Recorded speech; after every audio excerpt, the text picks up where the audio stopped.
Hi guys! Welcome back for another vlog. So kagagaling ko lang sa aming security supervisor. Nandun siya sa part na yon.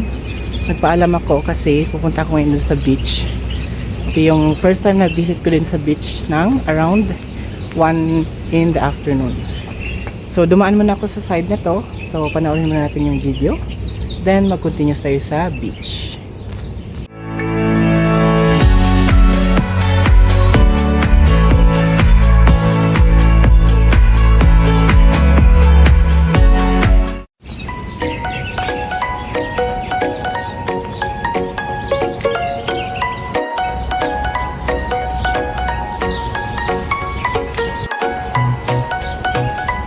So ayan, may eggplant, meron siyang calamansi, may hindi ko alam, coriander yata to, and then meron siyang tomato, meron siyang chili. So marami na siyang hinog na sili kasi ginawa ng garden itong vacant na area na to ng aming painter. So yan siya. Ito yung isa pa sa vegetable garden dito sa hotel. A few inches later. So ayan, papasok na tayo ng beach, or palabas pala. Kasi walang security supervisor dito. Lalabas ako dito sa area na to. So maalon ngayong araw na to, kaya dito tayo dadaan kasi hindi ako makakross doon sa bandang mataas-taas na part. So ayan yung hotel, nakalabas na ako ng boundary. Ayan yung mga apartment. So yan, dumadaan ako actually dyan, kaya lang hindi ako nag-over the backhood ngayon kasi nagpaalam ako dun sa aming security team. So mahalo ng beach ngayon, and perfect timing kasi na magbisita ng ganitong oras dahil Ramadan ngayon, walang tao dito sa beach. So meron mang tao pa isa-isa lang. So gaya nun, may nagsasunbathing doon, kaya ako lang mag-isa ngayon naglalakad dito. So ayan, ayun na naman yung mga afternoon birds. Dito na naman sila. Yan.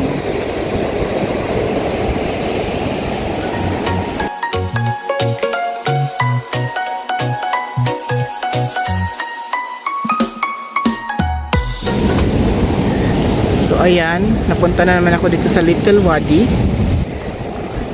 Ito na naman yung pahirapang tawiran. So maghahanap tayo ng area kasi nakasapatos tayo. Hindi tayo pwedeng mabasa. So parang dito pwede siya.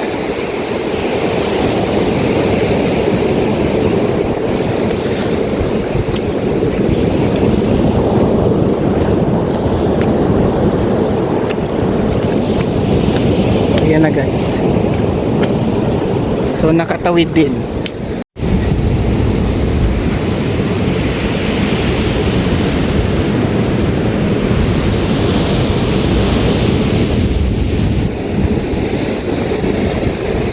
Grabe yung lakas ng alon ngayon, kaya bawal mag-swimming. Ayan, so upo muna tayo dito habang may lumilipad na aeroplano. Here it comes. Almost there.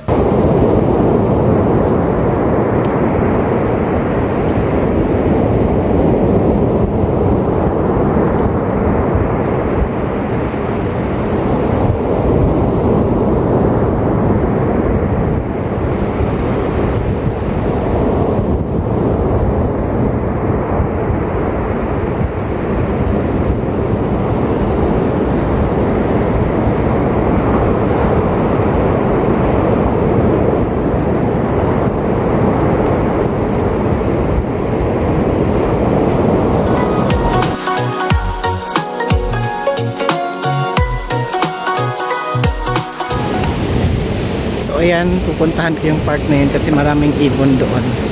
So yun ang bibidyohan natin mamaya.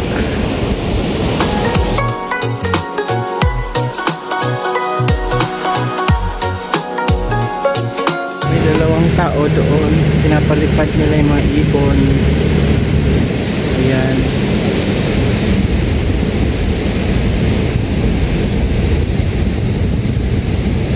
So, ayan. So, ayan sa likod ko, ang daming ibon hanggang doon sa may land. Yan. Kasi yung part na yun sa likuran is mga ano yan, fishing boat kasi yung nandyan. Kaya maraming ibon dito na part kasi syempre maraming isda na leftover minsan sa dagat. Kaya dito sila pupunta para makakain din sila ng fish.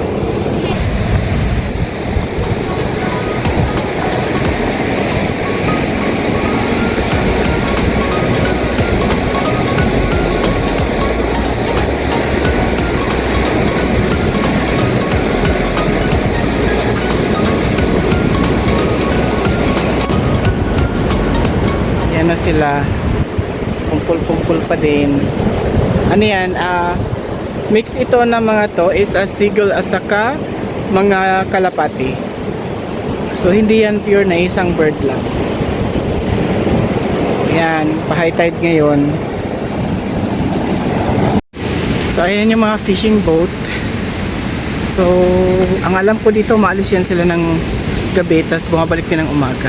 Kasi mostly may season din naman ng ano dito. May time din ng pangingisda.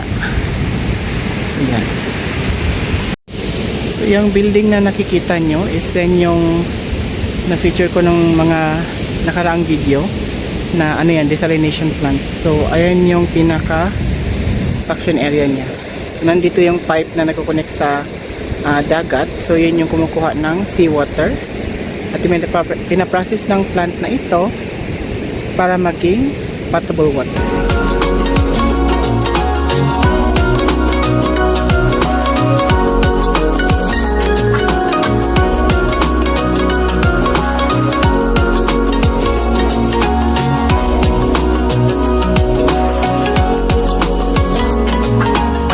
Yan, so nandito ulit ako dito sa pinaka-main na Gobra Beach Park.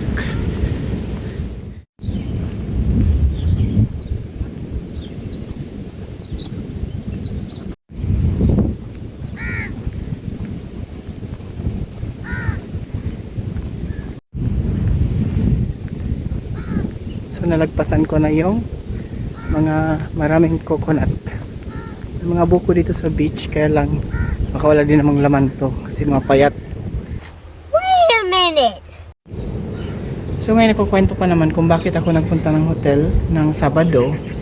Kasi ang end of the month or closing of the monthly accounting records is always sa first day of the next month. So ang first day of the next month kasi is tumapat ng weekend. So weekend naka-off ako.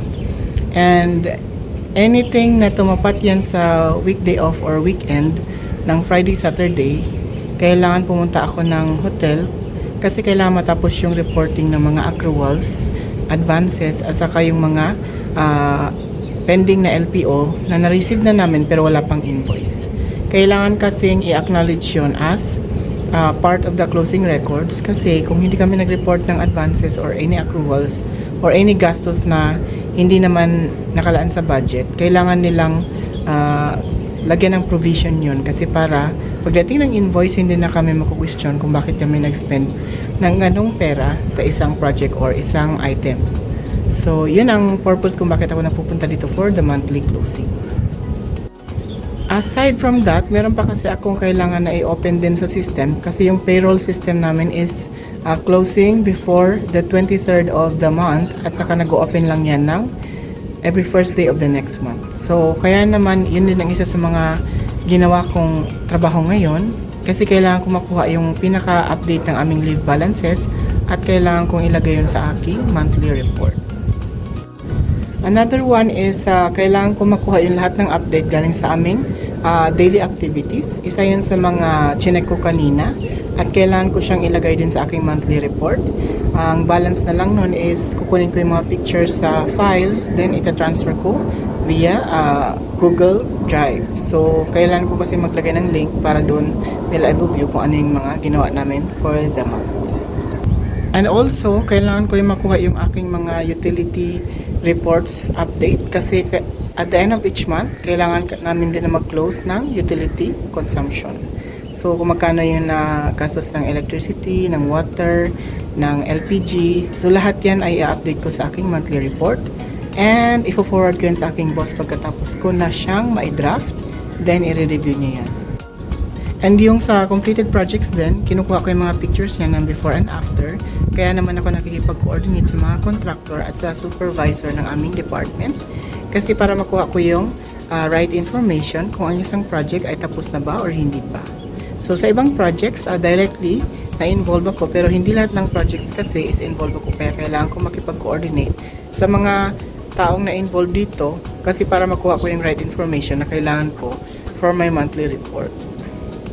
Last na in-update ko is sa preventive maintenance or yung PPM programs namin kasi annually, meron kaming 800 preventive maintenance programs or mga tasks na divided per month. Na-divide yan sa areas ng HVAC, mechanical, electrical, at saka kitchen equipments. So yung mga yan, kailangan kong kunin yung reports at data kung ilan yung actual na completion compared doon sa targeted na completion on a monthly basis. So i-update ko rin yan sa aking monthly report para kasama yan sa pag-review kapag forward ko na yung draft sa aking boss.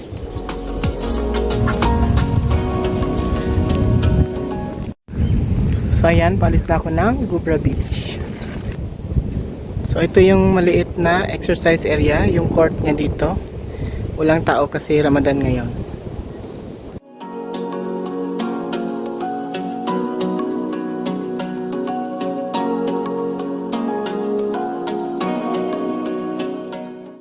So dito lagi akong dumadaan sa side na to. Kaya this time, ito tayo dadaan. So tignan natin kung anong meron dito dahil yan ay malaking para siya mega dike. So sana wag tayong pagalitan na nagpunta tayo dito.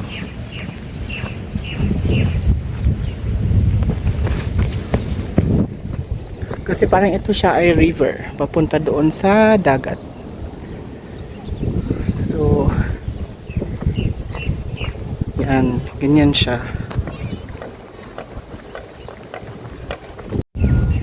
Ito kasi yung part na to, ito talaga yung pinaka Gubra Lake. Pero yung part na ito kasi para siyang malaking kanal na magdi-discharge ng tubig or flood water just in case nagkaroon ng baha. Kasi dito walang proper drainage system. Kaya kailangan talaga na may malaking carrier ng malaking volume of water papunta sa dagat.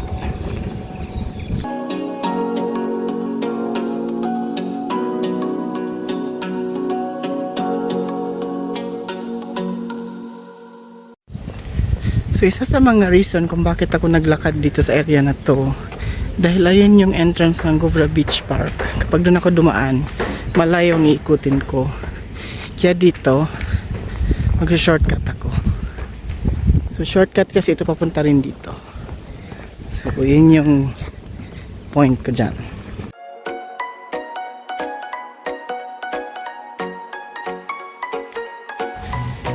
So yun lang. Discover ko na hanggang doon pala ito. So talagang tatawid pa ako ng tulay para lang makapag-shortcut dito. So yan, diretso na lang doon.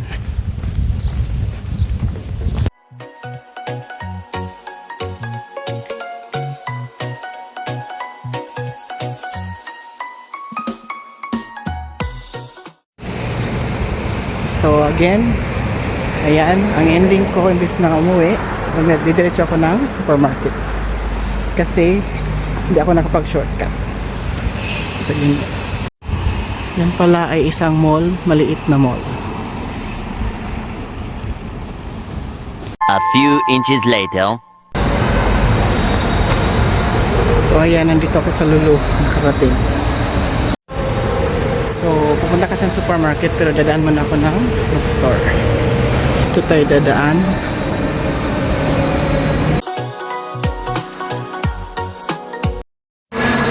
So, yan. Dito kasi din sa Lulu na ito, yung mall na ito is may IKEA.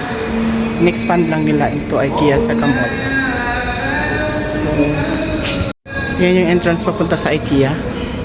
So, dito ako.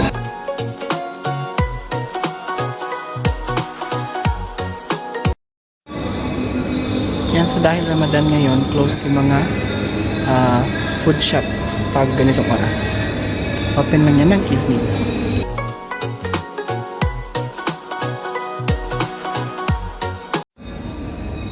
So bago pa ako nakarating ng supermarket at bookstore, naligaw muna ako dito. Pero ang gaganda ng mga tinda nila.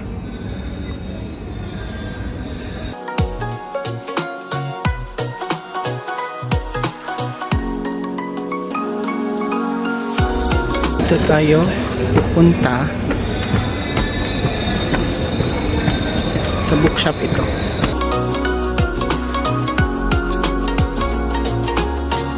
Mali pala yung napuntahan ko, cinema pala yan. Coffee shop yung kabila. Kailangan kong bumaba.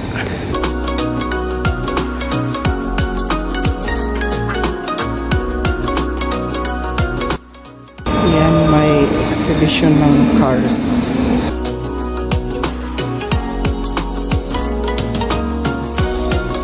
So ayan, nakarating na ako dito sa pinaka highest floor. Yung dalawang statue nagbabasa. And ayun yung bookshop. Hindi ko alam kung open or close siya. Kasi kahit dito, ang amusement park is closed pa din. Open na pala. Kaka-open lang. So wala masyadong tao kasi Ramadan na. Speaking of which, andun yung bowling center. So tignan natin kung mapag-iisipan ko magbo-bowling ngayon. Tutuloy ako doon. So mostly dito ako namimili ng libro ng business management.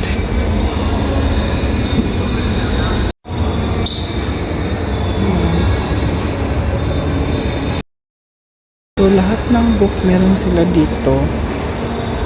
Kaya lang naghanap ako ng certain books.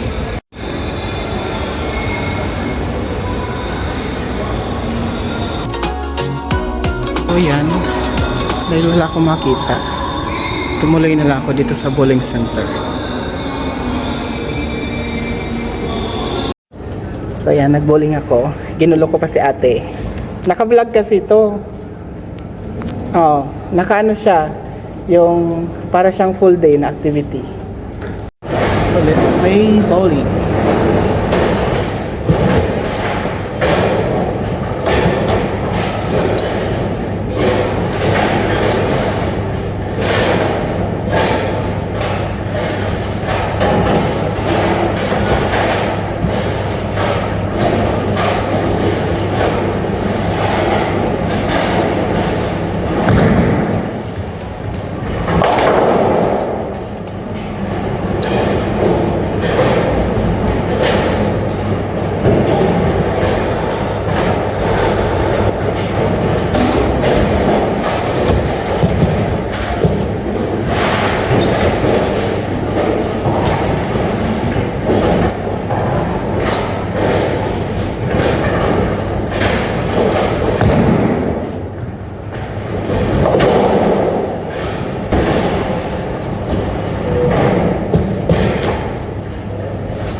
ang score ko.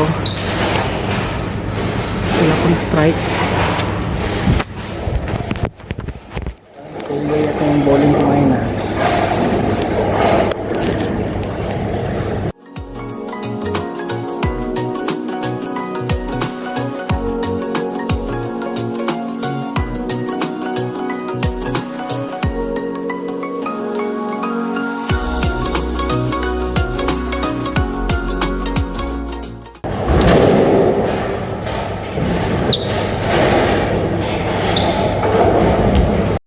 May naka-strike ng isa.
Score ko, wala nang strike.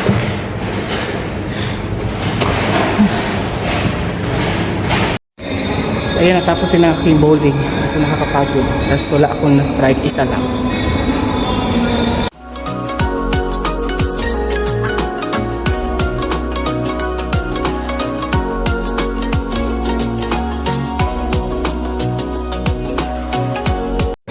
So ayan, after mag-grocery, uuwi na rin ako at lalabas ako mamaya kasi magpapagupit ako. So thank you for watching. See you on my next vlogs. Bye!